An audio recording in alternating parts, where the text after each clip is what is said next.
জুলাই গণঅভ্যুত্থানে মানবতাবিরোধী অপরাধের মামলায় কার্যক্রম নিষিদ্ধ আওয়ামী লীগের সাধারণ সম্পাদক ওবায়দুল কাদের সহ দলটি ও এর অঙ্গ সংগঠনের শীর্ষ ৭ নেতার বিরুদ্ধে অভিযোগ গঠনের মাধ্যমে বিচার শুরুর আদেশ দিয়েছেন আন্তর্জাতিক অপরাধ ট্রাইব্যুনাল ২।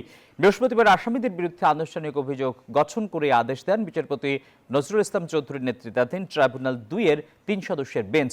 আগামী ১৭ ফেব্রুয়ারি এ মামলার সূচনা বক্তব্য উপস্থাপন ও সাক্ষ্য গ্রহণ শুরুর দিন ধার্য করেছেন আদালত। এ মামলার ৭ আসামি সবাই পলাতক রয়েছেন। আসামিদের বিরুদ্ধে আন্দোলনকারীদের হত্যার পরিকল্পনা, নির্দেশ, উস্কানি ও বাস্তবায়নের নেতৃত্বে সুনির্দিষ্ট ৩টি অভিযোগ এনেছে প্রসিকিউশন। জুলাই গণঅভ্যুত্থান চলাকালে মানবতাবিরোধী অপরাধের অভিযোগে সাবেক সেতু মন্ত্রী এবং আওয়ামী লীগের সাধারণ সম্পাদক জনাব ওবায়দুল কাদের সাহেব সহ ৭ জনের বিরুদ্ধে অভিযোগ গঠনের উপরে আদেশের দিন ধার্য ছিল। মাননীয় ট্রাইব্যুনাল এই ৭ জনের বিরুদ্ধেই অভিযোগ গঠন করেছেন।